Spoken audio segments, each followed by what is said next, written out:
Hello, thank you for joining us today. My name is Danielle, and I am one of your Solid State Circuit Society staff members. The topic of today's webinar is Boosting Your Research and Learning Experiences, Sharing from SSCS Awards Winners, presented by Professor Behzad Razavi and Professor Azad J. Naeemi. Today's webinar will be a little over an hour. We will hold a Q&A session in the middle of the webinar and after the webinar. Attendees of this webinar have the opportunity to earn a certificate of participation for attending this webinar. I will put a link in the chat box with instructions on how to obtain the certificate. The webinar video and slides will be posted on the SSCS Resource Center after the webinar. Please use the Q&A section on your dashboard to ask any questions. If you have any technical difficulties with the Q&A section, please use the chat box. I now invite SSCS Young Excellence Webinar Committee member, Tae-Young Kim, to introduce our speaker and give a few welcoming remarks.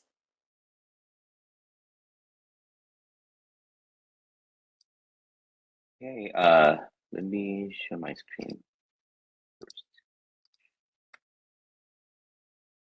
All right, hello and welcome. I'm Tae-Young and IEEE SSCS Young Professional Committee member. I'll be a moderator of the webinar for Young Excellence today. As a young professional and student, you make up more than 30% of our overall membership, and you are the future of the IEEE SSCS. As the SSCS Young Professional Committee, we strive to address the difference in the interest our young members with the initiative like this webinar series.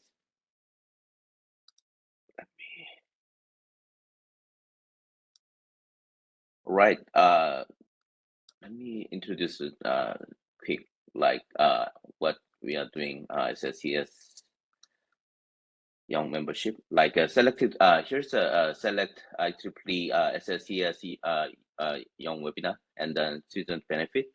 Selected benefit is access to the SSCS Resource Center, which contains the technical tutorial, short courses, and webinar. Distinguished lectures in your local settings. Also has the opportunity to apply the various grants and awards, and you can develop the leadership skills, make a professional connections by becoming a local and global YP leader. SSC and CSE, many young professional network events, and SSCS. As part of the extra benefit of the SSCS members, we introduced Chronos mentoring program. It helps you connect with the mentors around the world virtually. Here are some cover some activity that our committee has worked on. We had a young professional woman in the circuit mentoring event as a part of like a PLS at Hawaii.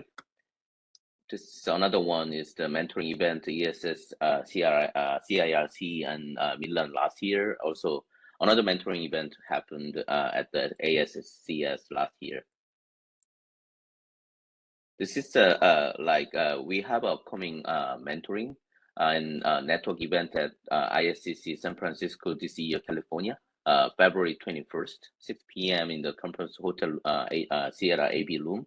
Any student and young professional in the Bay Area, welcome, even if without conference registration. Since 2020, we have a hosted webinar for the Young Excellence, which is quarterly webinar series dedicated to the young professional members. Currently, there are 6 committee members to operate this webinar. We focus on the technical tutorial and development. This webinar are available as a SSCS YouTube channel here. Right, as a part of the webinar series today, we bring you the speaker's presentation, boosting your research and learning experience, sharing from the SSCS Award winner. Learning and teaching are 2 key tasks for the graduate and undergraduate student. In this webinar, we will have a renowned professor in the SSCS, Professor Behzad Razavi and Professor Azad Naeemi, who recently received the IEEE SSCS Innovation Education Award and James D. Meindl Innovators Award. They will share their visions in boosting the learning and research experiences. The session will include a live Q&A at the end. 2 speakers' bio will introduce shortly here. The first speaker is Professor Behzad Razavi, Professor is the professor of the electrical engineering at the UCLA, where he conducts research on the analog and RF integrated circuit. Professor Razavi has served an IEEE Distinguished Lecturer and published more than 200 papers and 8 books. He has received 9 IEEE Best Paper Award and 6 Teaching and Education Award. His book has been published in the 7 languages. He received the IEEE Pederson Award and in solid state circuit, and he was recognized as one of the top 10 authors in the 50 years history of the IEEE International Solid State Circuit Conference. He's a member of the U.S. National Academy and of the Engineering and the fellow of the U.S. National Academy of Inventor. I will introduce the second speaker right before the second speaker's talk. Okay, today we are here the recent learn about their talk. So I'm very pleased to welcome Professor Razavi for our first speakers today. Professor Razavi, it's your stages. All right. Good morning and good afternoon and good evening. I'm very happy to be here today. Let me share my screen. All right. I simply titled my talk Success in EE, and I would like to share some thoughts and experiences based on what I've seen from other people and how they succeed in electrical engineering. So let's start with a very simple question. What's the difference between a physicist and an engineer? Well, a physicist analyzes, an engineer designs.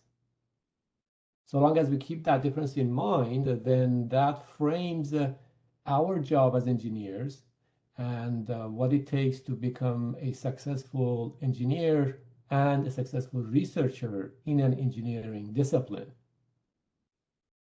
So the way I define research is as follows: to solve a real, difficult problem by an elegant, novel design. The problem must be real, meaning that it should pertain to today's or tomorrow's life and society. It must be difficult enough that present solutions cannot address it sufficiently.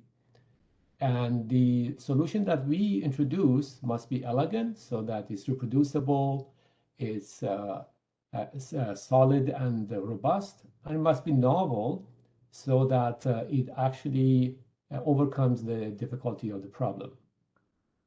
So you see that design is a critical ingredient of what we do as engineers, and that's something that we should keep in mind. But there are other ingredients that are essential at the personal level. Of course, intelligence and passion and creativity. In my experience, these 3 are essential for anyone, any student, any engineer involved in looking for new frontiers in electrical engineering. But there are other abilities that we must also have. Let's start with what I call the 3 hats. As an engineer, we must be able to wear our engineer's hat. The job of an engineer is to develop intuition into something that's relatively complex so as to be able to quantify the results quickly, at least approximately. So we are facing such a complex circuit, and with our intuition, with our engineering intuition, we can simplify it to something that's simple and then be able to quantify its performance. We should also be able to wear our mathematician's hat. Sometimes we have to roll up our sleeves and write a bunch of equations and solve them so that we can get to the bottom of something that is that requires additional analysis so that we understand the subtleties. And finally, we must be able to wear our artist's hat. As an artist, we can invent, we can create new and beautiful ideas. And those are that's the hat that we need to wear when we are trying to come up with a new solution, with an elegant and powerful idea. Well, To innovate, of course, we need an innovative mind. And to get there, first we have to be curious. We have to explore. We should not be afraid of trying different things, even though some of them will not lead to success. So the ability to try different things, different ideas, and the ability to accept failure once in a while are essential to innovation. Without that, we would not be able to make any progress. And also, it's good to experience the pleasure in finding things out, as Richard Feynman puts it. Just the fact that we are exploring and we suddenly come up with some new insight, some new idea, some new equation, that per se is enjoyable, is part of the journey, and it makes us excited and motivated to go forward. Now, in my opinion, the best engineers have the following attributes. The best engineers do not reinvent the wheel. So anytime we start in a new field, we start a new project, the first thing to do is actually go back and read and learn everything that other people have done before we start thinking about new ideas.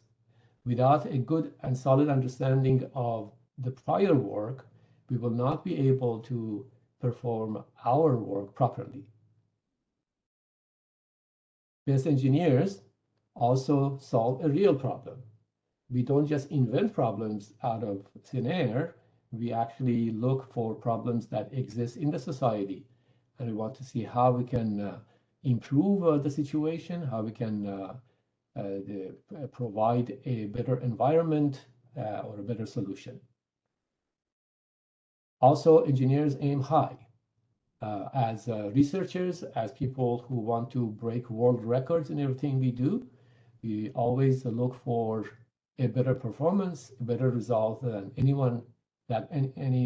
that people have achieved so far. Best engineers create the simplest solutions. In my experience, the better a circuit designer, the simpler the circuit will be. So we may start with something as complex as this, and with some innovative ideas, we actually reduce it to something that's simpler and even better. So these are all important ingredients that we have to keep in mind as we move forward. Best engineers also focus. They have the ability to sit down for, let's say, 2 hours, a block of 2 hours, and focus on one problem without being distracted by other problems or by other effects in the environment. And this has become increasingly more important given the very large number of distractions that we have today, all of us at any level, from young kids to old adults. And this is something that I cannot overemphasize. It has significant repercussions in what we do in our attention span and also in how productive we are. The notion of multitasking has been taking over our lives, but study after study shows that multitasking is actually less productive than focusing on one task at a given point in time.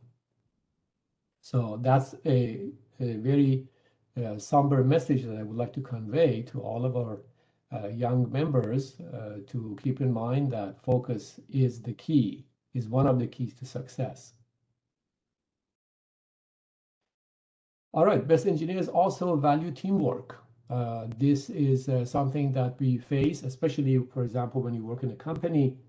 It is important to understand that it is true that we have our individual minds and individual opinions, but at the end of the day, a product has to be designed by a team of people, and being able to understand other teams' personalities and modus operandi, and also be able to work with them even though we have different opinions and different perspectives becomes essential.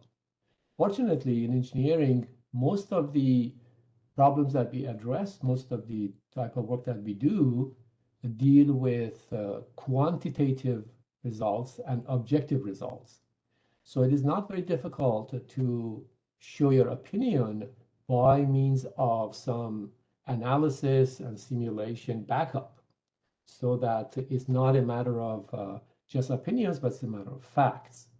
So in a teamwork environment, we should keep in mind that, yes, we could try to convince the other side about what we are saying, and the best way to convince the other side is to actually provide quantitative results and invite the other side to replicate these quantitative results and see if the other side agrees with those results.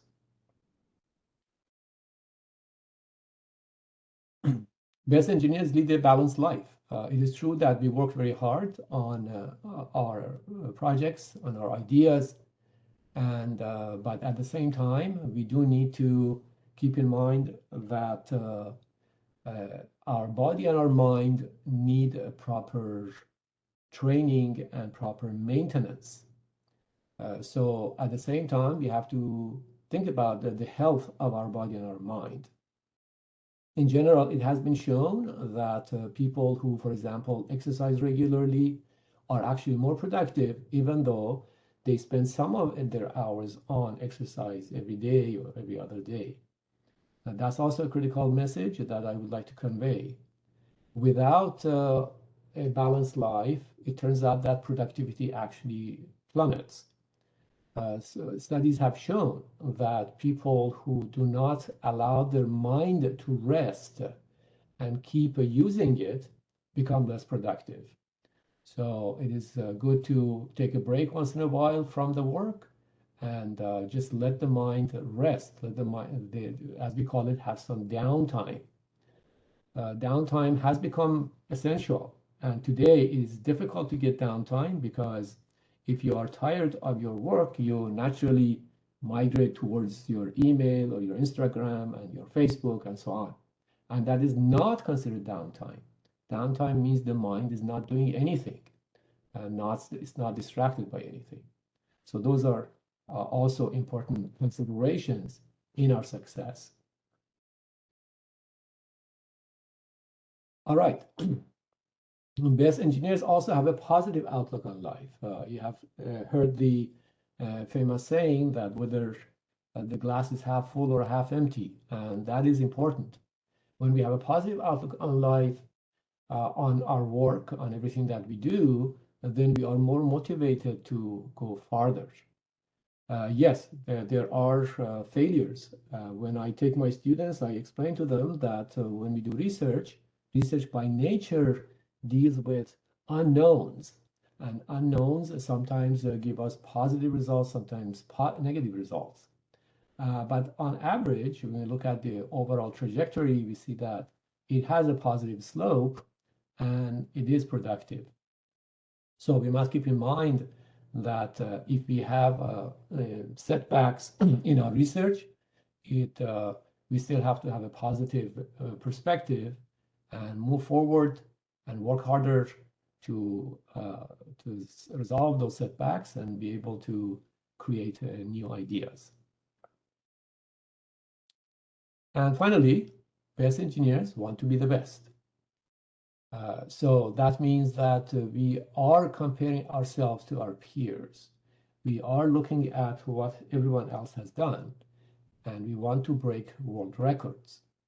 So what we are doing is taking a real and difficult problem, and we want to introduce an elegant solution such that the performance that we obtain is greater than everyone else in the world, everyone else that has done this before.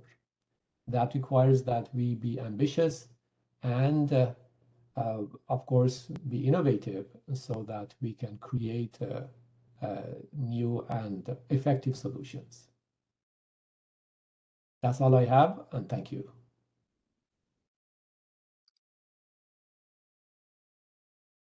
Okay, thank you, Professor Razavi. It was a great presentation. It was great for you to share your guidance to engineering students to resolve the problem. all the solution and the methodologies. We will have a live Q&A at the end of the speaker's presentation. Okay, let me share in the meantime to introduce Naeemi, Professor Naeemi's. Okay, the second speaker is the Professor Azad Naeemi. Professor Naeemi received his bachelor degree in electrical engineering from Sharif University, Tehran, Iran, in 1994, and his master and PhD degree from in electrical computer engineering from the Georgia Tech in 2001-2003. His research courses the boundary of materials, devices, circuits, and system investigating IC circuit based on the conventional and emerging nanoelectronics and spintronics devices and interconnect. He's a recipient of the IEEE Electron Device Society and Paul Lapaport Award for the best paper that appears in IEEE transaction on the electron devices in 2007. He's also the first recipient of the IEEE Solid State Circuit Society James D. Meindl Innovators Award in 2022. He has received the NSF Career Award and then SSCS Innovator Recognition Award and several Best Paper Award from international conferences. Okay, like now, I'm my pleasure to introduce our second guest speakers, Professor Azad Naeemi. Please join me in welcoming him. It's your stage. Please sharing your screen. Thank you so much. Let me share my screen.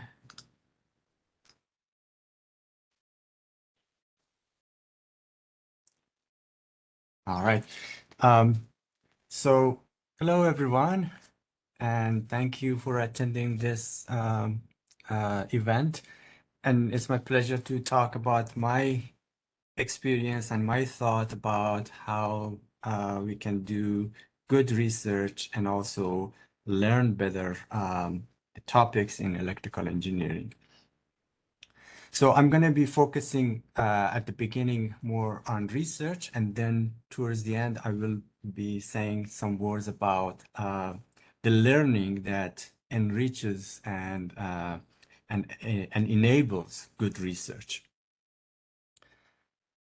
When I was preparing for this event, I remembered something that I read a while back. Neil Gaiman is a novelist. He has written many books. Many of his books have been adapted for movies and TV shows. And after writing 28 novels, he struggles to finish his new book.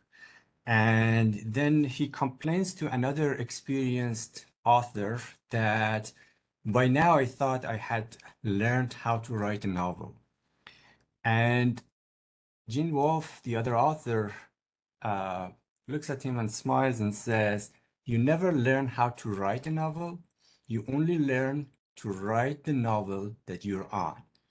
In other words, every novel is unique and it has its own challenges and it needs its own solution, and it never gets repetitive, and it doesn't have a formula that you learn it and then you can always apply it.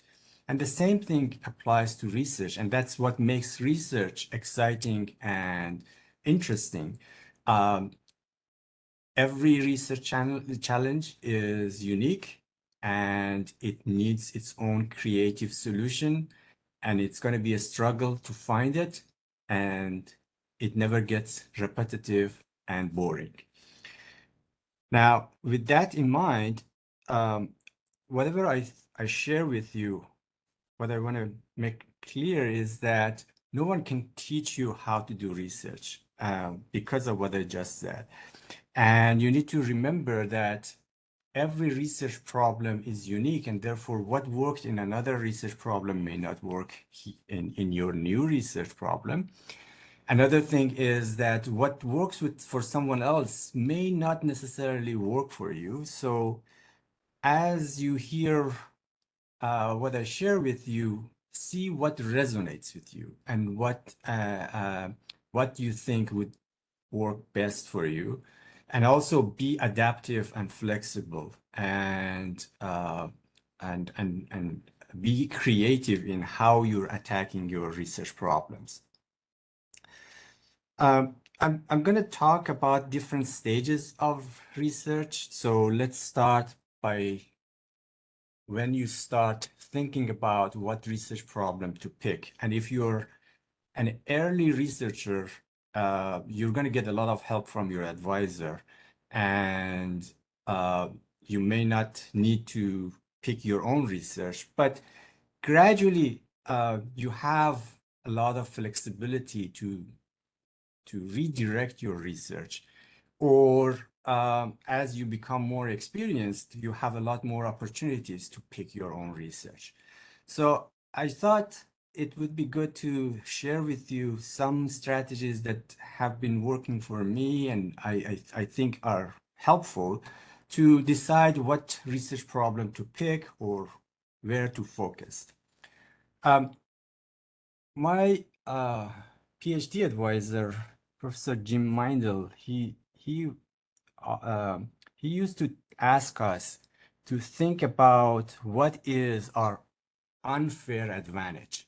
And I put it in quote unquote because there's nothing unjust about having an unfair advantage. Every one of us is unique. We have unique backgrounds. We have experienced things in different settings. We have access to different resources. So try to be creative and see how you can best take advantage of your background, your interests, your skills, and resources. Every now and then, try to get into new areas of research or to areas that are fundamentally new. And you may think that you have a disadvantage if you go into a new area because you don't know as much in that area, but you have an advantage that can help you to be creative. And that advantage is that you are not biased by the common thinking in the field. So there is the possibility that you may come up with a lot more innovative and creative solutions. Another important fact to remember is that many times creative solutions in one research area are about applying techniques and methods well known in another discipline to a new field. So your background in another field can become an unfair advantage that you have when you go into a new area. But you need to find the right entry point. And the entry point usually is an overlap between what you've done in the past and what this new area is. And that entry point is key. So you need to find the right place to go into a new area. And as Professor Razavi emphasized, pick problems that matter and are real. Don't let your creativity get you into solving something that, it's like a good puzzle, but it may not have real implications. And when you solve it, not too many people will care about what you have done. Then as you start your early research, you begin your research, one thing that you may find it interesting or controversial is I would say don't overdo literature survey at the beginning. And the reason is if you do too much literature survey and you become an expert, basically, or know everything that has already been done, you basically bias yourself with the common thinking in the field.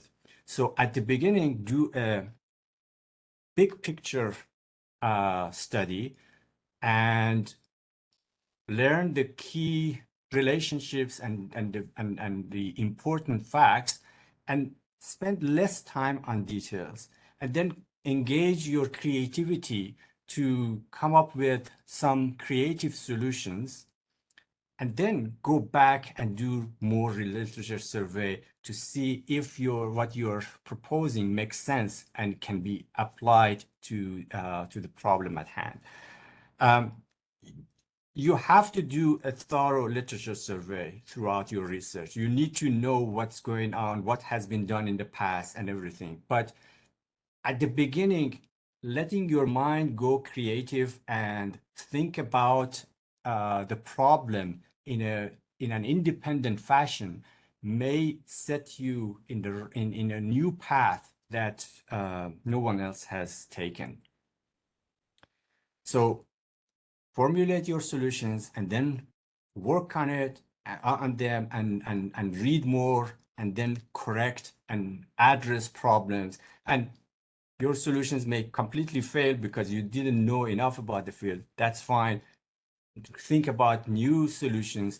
But that thinking that you did at the beginning, where you were fresh and blank, I found that it can put you on a creative path better than people who have been in the field for a long time.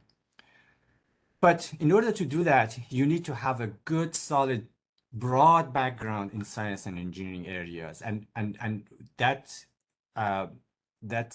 highlights the learning that you have in your courses and in other areas is going to be very key for this. So I'm going to come back to that later. Now, as you work on your solution and you're doing your research, here are a few suggestions that you may find them helpful.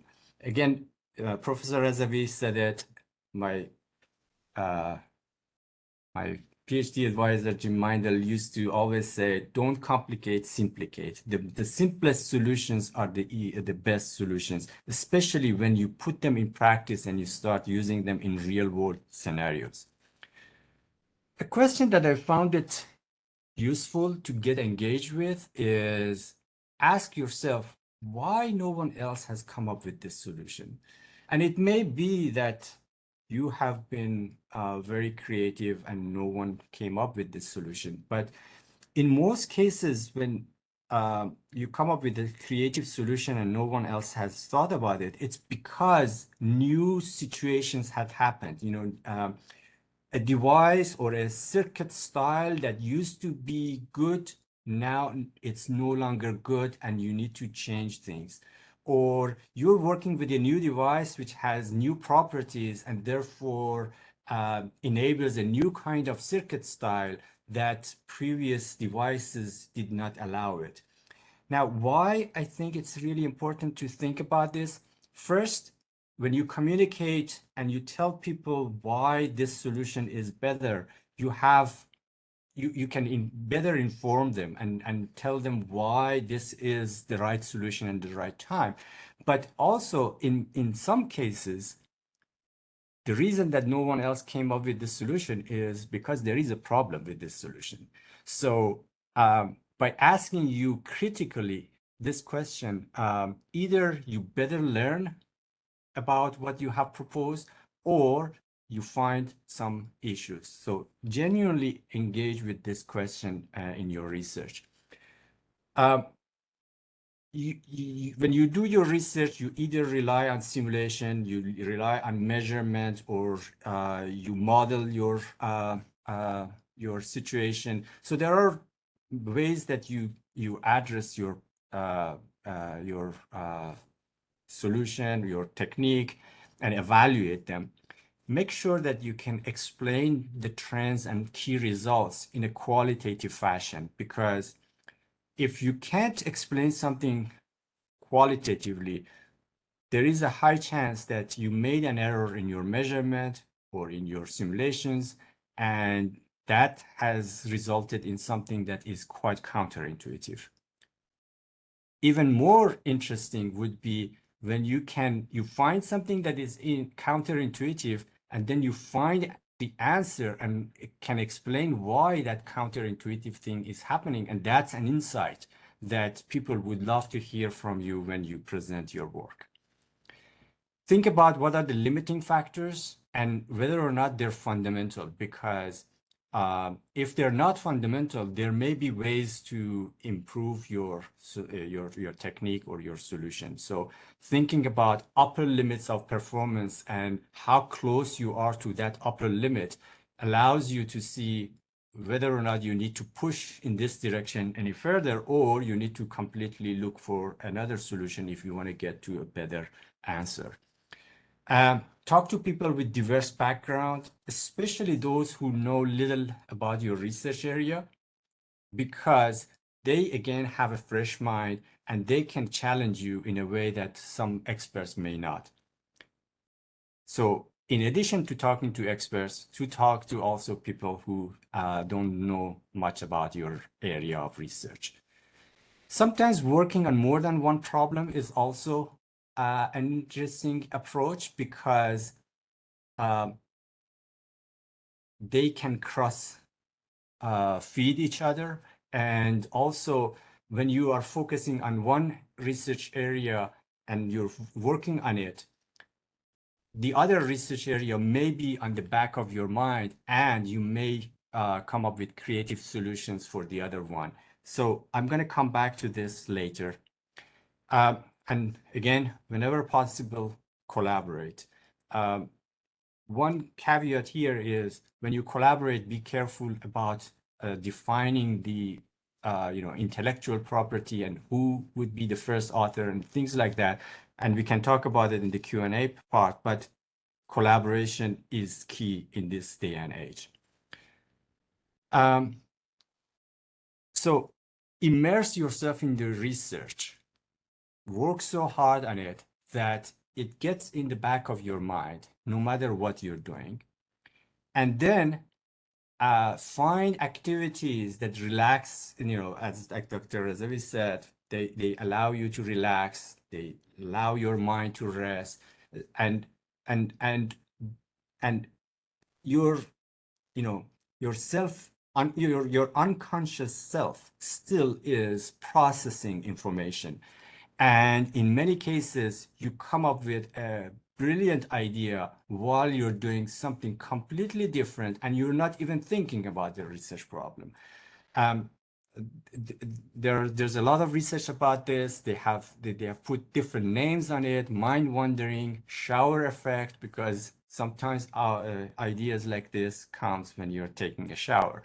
There was a study that they looked at this, and they counted how many times or what percentage of time people came up with creative ideas in doing various activities. There was an article in Washington Post summarizing some of these research results recently. And communicating is key. An excellent research gets recognized only if it's communicated effectively. And when you do that, make sure that you explain to people why they should care about your work, why it matters to them. What are the key contributions and why?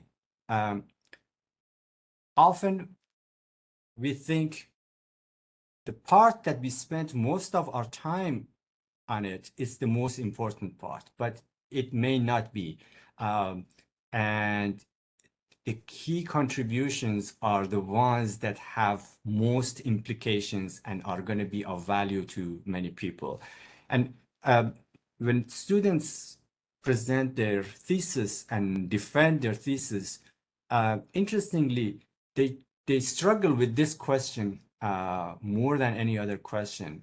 So think about it early on and be prepared for it, and explain it to people when you present your work.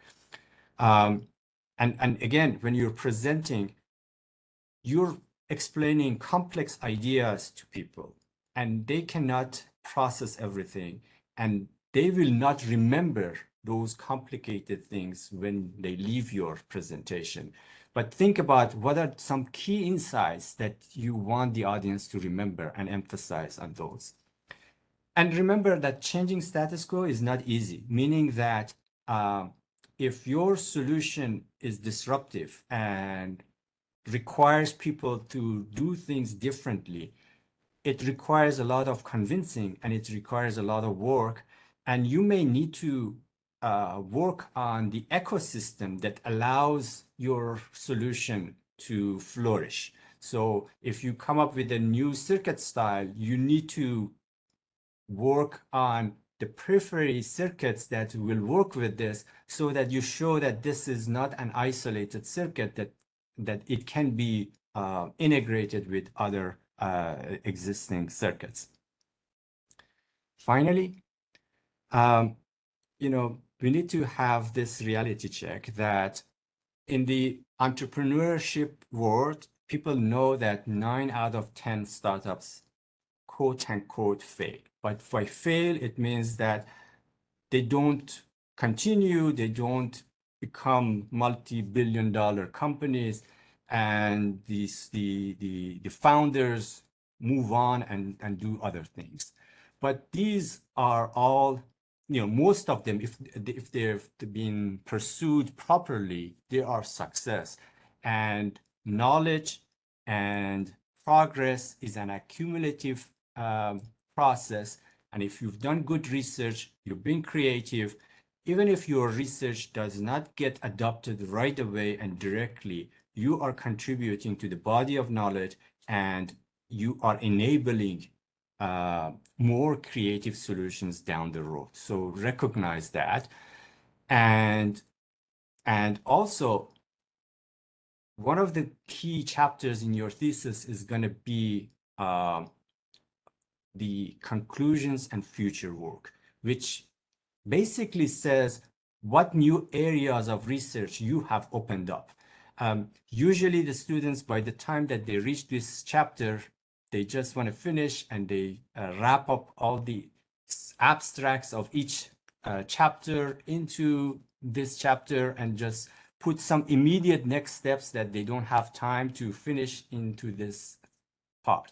But this is a lost opportunity, because you need to think creatively that after so many years of research, what have you opened up and what new possibilities have emerged, not just the immediate next step that some incremental improvement can be made. A few words about learning that enriches this kind of creative research. So make sure that every course that you take or every research problem that you engage in, you gain intuition. And you can read about this concept of intuition. It's a very interesting concept, because by intuition, it means that you can recognize, you can recognize the connections and the big picture, and also you can recognize the patterns, and later on you can know the solution or the needed action without doing too much work or analysis. So this intuition is key when you learn. So try to go beyond the mathematical formalism and learn the key concepts and visualize those concepts for yourself and find the connection between various concepts. So it's about pattern matching process, and remember that important concepts show up in so many places, and having a deep understanding of these concepts will help you down the road, no matter what you're doing. Just a simple example, if you think about the concept of diffusion, it shows up in heat transfer, it shows up in manufacturing of devices, it shows up in solid-state devices, it shows up in an RC circuit. So if you learn about this concept in an intuitive fashion, you can use it in so many places, and you can and this intuition and insight is something that helps you to come up with creative solutions. I teach solid-state devices courses quite a lot, and one of the things that I have experienced is that the students get bogged down into the math and they don't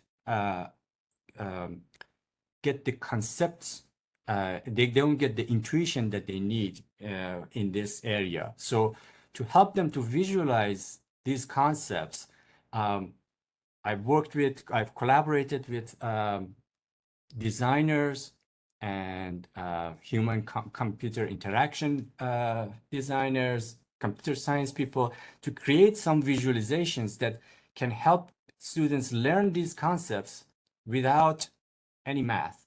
And the reason that it's important is you can, having some pictures like this in your mind is going to help you gain intuition, and also later it's going to help you with your research. So with that, I would like to stop, and thank you very much for your attention.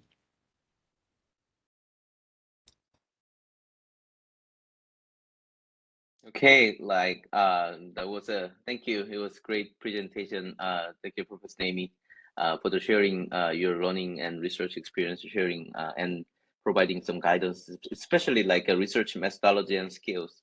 I appreciate all the two speakers' great presentation about the research and learning experience sharing.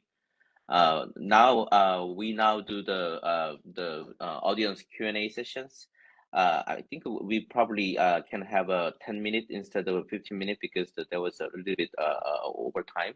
So, please, audience, please use the Q&A section of your dashboard to ask any questions you have regarding the presentation today we had. So let me briefly see that what question we have. Okay. First question to Professor Razavi. What can we do to boost our creativity, especially in circuit design, as things are becoming more complex? Well, that's a great question. Creativity is something that well, we are partially born with, but hopefully we can try to boost it. I think if we try to target a high performance for a given building block or a given system, and if the performance is something that has not been achieved before, then automatically we have to come up with new ideas simply because the present ideas, the existing ideas, do not get us there. So the best way is to, as I said before, to aim high. So we say, I would like to reduce the power consumption or increase the speed, etc., any meaningful dimension. Try to push along that dimension so that we have to come up with new ideas. Otherwise, any ideas that we have read about and we have tried does not provide what the ultimate performance that we are looking for. Beyond that, what I have learned also is, as I said before, that creativity does depend on the downtime that we give to our mind. So if our mind is always busy, then it does affect creativity. Thank you for the handling the question. It's great answers. Yeah, thanks for. And next question is to both audience, to Professor Naeemi first. For junior graduate student, it's quite common for them to overload from the coursework, TA duty, and research. How to make a balance among them, Professor Naeemi?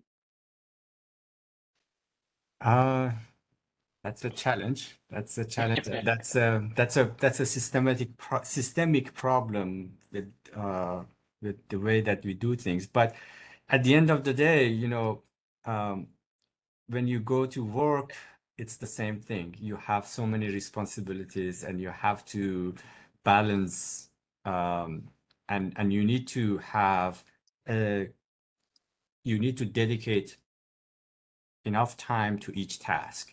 So, and the challenge is something like a TA, it has a very specific deadlines. You need to grade this this homework by this time, and therefore, as a result, it's going to get done.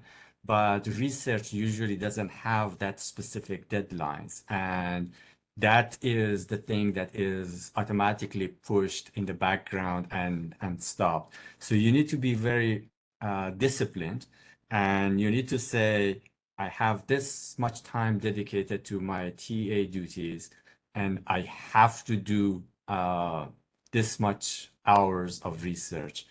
Otherwise, it's so easy. And for us, when we teach, it's the same thing. You know, I can easily get into spending all of my time spending on my courses, and it's enjoyable. I really love teaching, but then research will be left. So I don't have any magic solution other than being very disciplined and try to keep a specific time for each duty. Okay, yeah, thank you for answer. Like, it's a great answer, although like it's very hard to make some right solutions. Another question to Professor Naeemi again, like merging from the research to industry, what is the optimal path to follow? Any suggestions?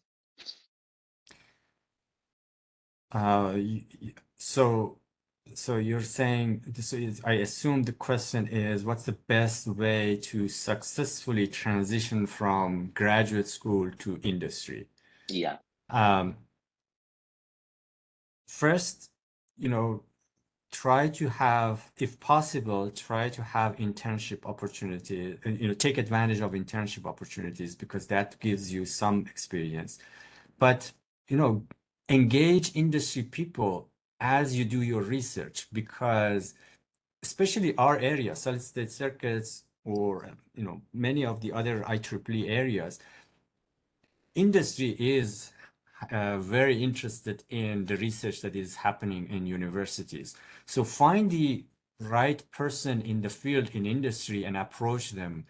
In many cases, you will be surprised how open they are into new ideas and would start collaborating with you, or at least they would be aware of your work and they can give you feedback about real world implications and real world limitations and challenges. So your research will become better, and then you will have good connections to tap into when you want to go into the job market. Yeah, thank you for the answer. Next question is to Professor Razavi.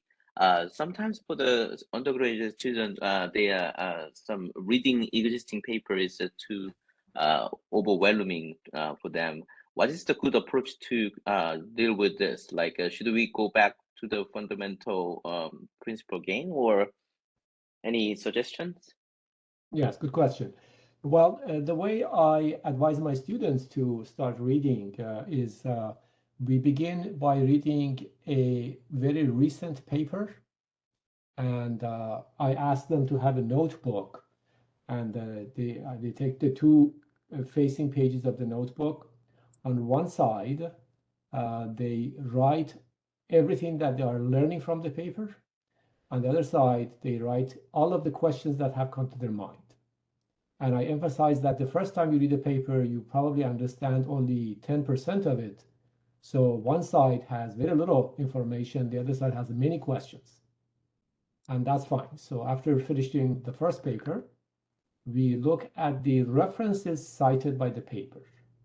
And we go and read those references. And for each of those references, we repeat the same exercise. And we continue this process for about 30 to 50 papers. And it is then that many of the questions that we had at the beginning begin to answer themselves, because we are developing our understanding of the material more deeply, and the same concepts repeat sometimes in these different papers. So eventually we understand them. So yes, the fundamentals are always necessary, and those are concepts that sometimes we have to go back to. But even for just reading papers, understanding them, it could be overwhelming at the beginning, but we follow the system and we are patient enough, then we can master everything. Thank you for the great answers and great the guidance. Next question is to Professor Naeemi. How should the student deal with the discrepancy between advisors and students' research topic? The discrepancy between the advisors and research topic. Advisors' research topic and students' research topic it seems to be like So I assume it's between the research topic that the advisor has suggested versus the interest of the student. Okay. It's a tricky one. Right. I want to make sure that I don't get trouble with my colleagues. But so there are practical limitations. An advisor may have funding for a certain project, and those goals need to be met. So if your advisor tells you that you need to work on this project, it may be that he has resources only for this project, and if you are interested in something fundamentally different, then maybe there is a mismatch there. But if the mismatch is not huge and there is some good overlap, you can treat that project at the beginning. You can treat that project as your job, and then spend a little bit of your time on your own topic. But in many cases, if you spend a little bit time on any research project, you get excited about it. You see the opportunities, you see the challenges, and you may be convinced that that project is not, you are interested in the project. Alternatively, if you're working on the side and then you come up with something interesting, you can show it to your advisor, and usually they're good at recognizing a promising idea, and they would give you resources and time to explore that. There's no, again, magic solution here. You need to be pragmatic. You need to recognize the limitations. Sometimes it may be that there's no good fit, so you need to look for a new advisor and go into a new research area. But usually there are ways that you can work and satisfy both sides. Okay. Yeah, thank you for the answer. Next question, we almost done, so we're gonna have two more questions to each professors. Next question to Professor Razavi, about for the graduate student, for the doing summer internship is really help boosting research. What's the good balance in terms of number of internship? How do you ensure summer internship topic align with the school graduate school research? Yes, so that takes some work from the advisor side and also from the company side to make sure that the project that they want to give to the student is relevant to the student's research. And that also relates to how many internships would be optimum and at what points during the PhD career those internships should occur. So typically, the best internships occur earlier in the PhD years and also give the students some practical understanding and practical experience. The earlier they happen, the broader they can be because the student hasn't gotten into a very narrow field yet. So that would be fine. It also depends on where the student is in terms of making progress. For example, in our domain, we have to design a chip and tape it out and get it back and test it. So if the internship happens to coincide with, let's say, the later design phase and before the tape out, that's not a good idea because then that will postpone everything. So my recommendation would be to have internships earlier rather than later. And then the student and the company and the advisor have to work together to figure out a topic that is reasonable for all parties. Yeah, thank you for the very specific answer. Especially, it will be very useful to our the circuit major graduate student. Yeah, thank you. Last question to Professor Naeemi. How can intuition be developed? But what if the intuition is wrong? Then what's the good approach for the sanity check? So intuition, first of all, I'm going to make sure that intuition is not mixed up with gut feeling and, I just feel that this is it. Intuition is that you've seen a pattern so many times in the past that you recognize the action or the solution or the circumstances in this case because you've seen it so many times before. And if I can if I'm doing a device modeling, I can get into all of these mathematical equations and then numerically solve them and come up with an IV characteristic. So I come up with some properties. If I just say that, okay, this is it, I did that, I get this, so let's move on. No, that's not useful. That's not helpful. That's not going to give you intuition. You need to be able to look at some key trends here and be able to qualitatively, with simple explanations, explain what is happening. Because even though there's a lot of details involved in obtaining the final answer, there are some things that are dominant. And there are some things that you can still qualitatively explain. And that's what you see in any major topic. If you go to some good professors, they can explain things in a simple manner that at the end of the day, it's very intuitive and can be understood. You can talk a lot about a MOSFET and say this is such a complicated problem, but at the end of the day, it's just an energy barrier that you block the flow of electrons and you just modulate the height of this energy barrier. So this is intuition. This is the part that you learn about it. And then if I talk about something much more complicated, then still I need to boil it down to some basic ideas that can be considered as intuition.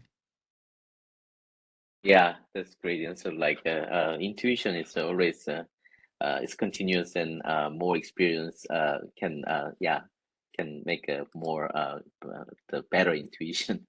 Yeah, it's on time, and let's conclude the audience Q&A session. Thank you all audience for your excellent questions, and thank you on behalf of the organizing committee. I would like to appreciate Professor Behzad Razavi and Professor Azad Naeemi again for sharing your insight and then perspective on the topic, boosting your research and learning experiences. Like your suggestion and opinion guidance will inspire and guide the audience about their future research and learning and their career plan. As noted earlier, the on-demand link for today's event will be emailed to all the audience in approximate couple of hours, and this webinar will be available at the YouTube SSCS channel. Before you leave, please don't forget complete our feedback survey through the survey tools at the end of bottom of your screen. Thank you, and have a great day. Thank you to professors, your excellent presentation. Thank you. Thank you. Good. Have a Thank good you. day. All right. Bye. Thank you. Bye. Thank you.